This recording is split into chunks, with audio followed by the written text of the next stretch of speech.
Gas station ED meds. We bought these at a gas station. We sent them to a lab, spent our own money, and now we're going to tell you exactly what's inside of it. And spoiler alert, it is extremely dangerous and illegal. But first, let's really understand who these products are made by and who they're purchased by. And we can do that by simply examining the labels. Now, this one is called Premium Swag, Sex with a Grudge. And yes, it appears as if in one image, her vagina is on fire, and on the other one, it is turned into a raging bonfire, and she has been killed by the genius sex maniac given the superpower that is known as Premium Swag or Sex with a Grudge. No side effects and no headaches, guys. On the back, it says, these statements have not been evaluated by the Food and Drug Administration, but I can tell you that this product, in fact, has been evaluated by the Food and Drug Administration many times, and they have been warning people about it for years. But like so many other things, has done virtually nothing to stop it from being sold. The next product is called Big RHINO 10,000, and this is somehow a little more sophisticated of packaging, but somehow even stupider. For example, it says works with alcohol. Oh my God. These people are a little loosey-goosey with their safety standards, shall we say. Works with alcohol. Goodness sakes.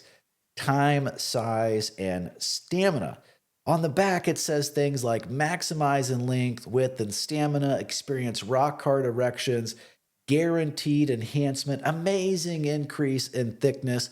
Boy, they know their audience. Men are obsessed with the size of their penis and are possibly willing to kill themselves to have better results. So without further ado, I'm going to take you through the process, our work with Dr. Jarrett Moon to find out exactly what's in it. But stay tuned, because at the end, I'm going to tell you about a situation where somebody went to jail for manufacturing these. And it turns out that in that case, the medication was not only an illegal prescription medication, but had 14 times the legal and safe amount of active ingredient if someone in fact had a valid prescription for that active ingredient, which of course people wandering into gas stations do not. Well, I'm joined today by Dr. Jarrett Moon, who was nice enough to look at these ridiculous gas station dick pills. And Dr. Moon, first of all, what are your credentials? Why should people listen to you when it comes to finding out what is in these medications? Well, I won't claim to necessarily be an exclusive expert on gas station boner pills, but as you said, my name's Dr. Jarrett Moon. I am a practicing nuclear physicist as well as a medical researcher. I have my PhD from MIT in physics, which is what qualifies me to run most of this equipment, as well as a master's in medical science and associated pharmacological research. So I'm used to looking at these things. Some fun results on this one, not going to lie. Now, would you mind go ahead and telling us about the machine that you used? I think this is new for a lot of people, including myself. So what is the machine that you used, and how does it work? Yeah, so as a general rule, we're trying to answer a pretty deceptively simple question, right? Here's the thing, what's in it? So oftentimes there's a few different equipments you can use for that, but the one that I use to look at these pills is called a liquid chromatograph, followed up by a mass spectrometer. So liquid chromatograph is actually pretty easy to understand if you consider a related scenario. The device separates the different molecules in a compound based on how easily they move, basically. So technically that's electromagnetic, but let's think of an analogy with gravity. If I gave you a bucket full of random stuff, toothpicks, ball bearings, marbles, just a bunch of random garbage, they're going to roll down a grassy hill very differently. Those marbles or a bowling ball, they're just going to coast right down. They roll very easily. Whereas, a toothpick, a little toy or something, that's going to get caught in the grass. So it's basically that. It allows you to visualize how easily molecules move along a column. And so you can get a plot out of that. So let me, without further ado, show you what came out of that. Absolutely. Thank you. All right. So the first thing you can look at is kind of our control spectrum. So these plots, without getting too much into the weeds, your y-axis here shows you how intense your signal was. If you think about my hill analogy, you're walking down the hill as you go along this bottom axis, And maybe you get to the bottom of the hill and that's where all the bowling balls gathered. Or maybe you're at the top of the hill and that's where all the lightweight, sticky stuff gathered. So, in order to both calibrate and kind of graphically make the point here, I first passed three legitimate, these are not the gas station pills, three legitimate pharmaceuticals through the machine. And you can see that three of the most common PDE5 inhibitors, your classic, your Viagra's, your Cialis, show at very concrete locations. So if you then pass our two samples on top of that, there's a lot of gunk in here. We're going to ignore most of the gunk because these are complex molecules. But you can see in both of the samples, we have a spike that is suspiciously close to this region where a lot of our PDE5 inhibitors are clustering. And specifically, they're both overlapping pretty suspiciously with the sildenafil peak, sildenafil being Viagra, typically. Now, one of the things you can do once you've got a peak like this is then extract that region and pass it into another device called a mass spectrometer. Now, this is a little bit of a redundancy thing because, you might be pretty sure that, yeah, we're looking at this molecule, but that's not necessarily a slam dunk. So we're going to pull those out and actually then compare it to the mass spectrometer reading. Now, a mass spectrometer is another device that uses magnets. So if you don't remember back to your high school physics classes, if something that's positively or negatively charged, has an electric charge, enters a magnetic field, instead of going straight, it will bend. And if you dig into the math, the size of the bend, how tightly it's bent, depends on how heavy the molecule is and how charged it is.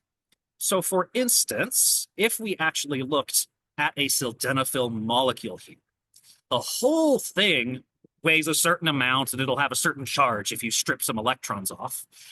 We're going to see some more peaks because in the real world, these molecules aren't perfectly rigid, and so they can get chopped up into different regions. Depending on where these different bonds break, you get different peaks.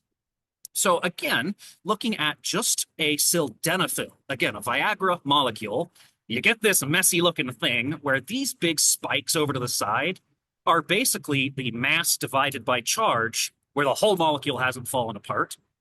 The rest of these kind of characteristic spikes you get from the most likely ways the molecule falls apart. And this is pretty much a fingerprint. This is very, very specific to this molecule and the patterns it shows when it falls apart. So let's extract those two unknown samples that showed that suspicious little peak and overlay it with our control.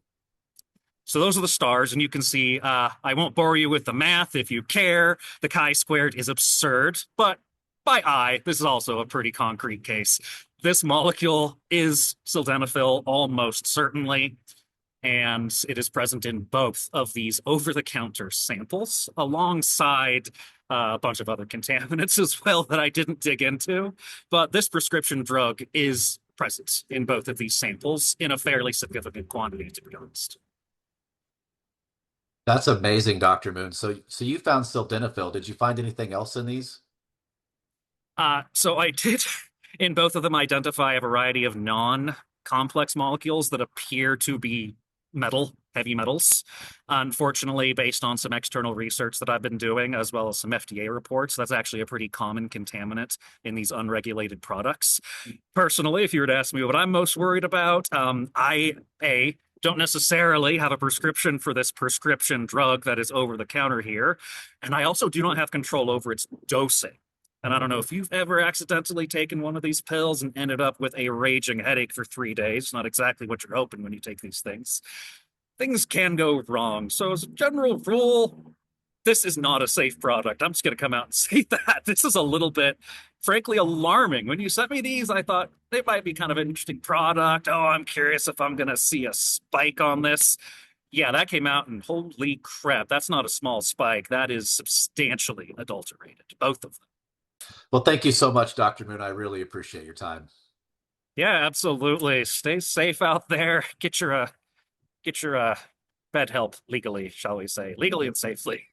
Now, you may be wondering how these things become so ubiquitous. You walk into any sketchy gas station in the United States, you're going to find these things just like you're going to find cigars and lighters with marijuana leaves and all the random crap that gas stations have, right? Well, it's because you just go to a gas station wholesaler and you buy them. There are companies that supply all of this random crap that gas stations always have, like awful sunglasses, t shirts, things like that. So here I went to the World Wide Web. I just searched gas station wholesalers. I went to that website and then I searched S.W.A.G or Sex with a Grudge. And yeah, there you go. You can buy it in bulk if you're a gas station owner, probably if you're anybody. So this is just out there.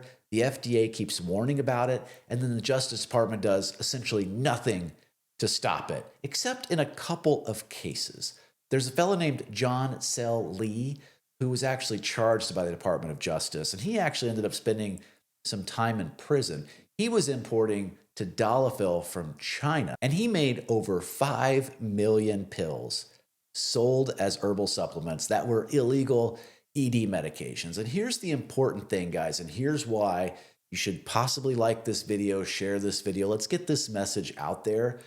The medications he was making had 14 times the amount of tadalafil that a valid Cialis prescription would have. 14 times. That is extraordinarily dangerous, okay?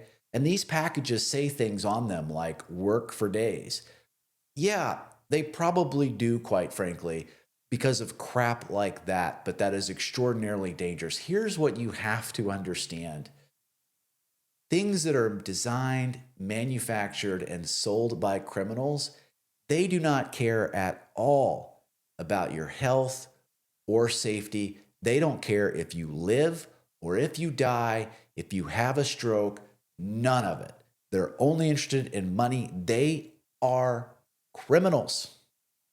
And so when you buy things like honey packets because you're afraid to get a valid prescription for sildenafil or tadalafil from a place like Shameless Care, you are rolling the dice on your health and safety and making a huge, huge, potentially life-changing choice, risk, whatever, man. You are in bad shape and you are making a very bad decision when you consider that for 90 bucks, most people can get a prescription and like a year's supply of ED medication with no subscription from shamelesscare.com, including shipping, a doctor you can message with 365 days a year if you like.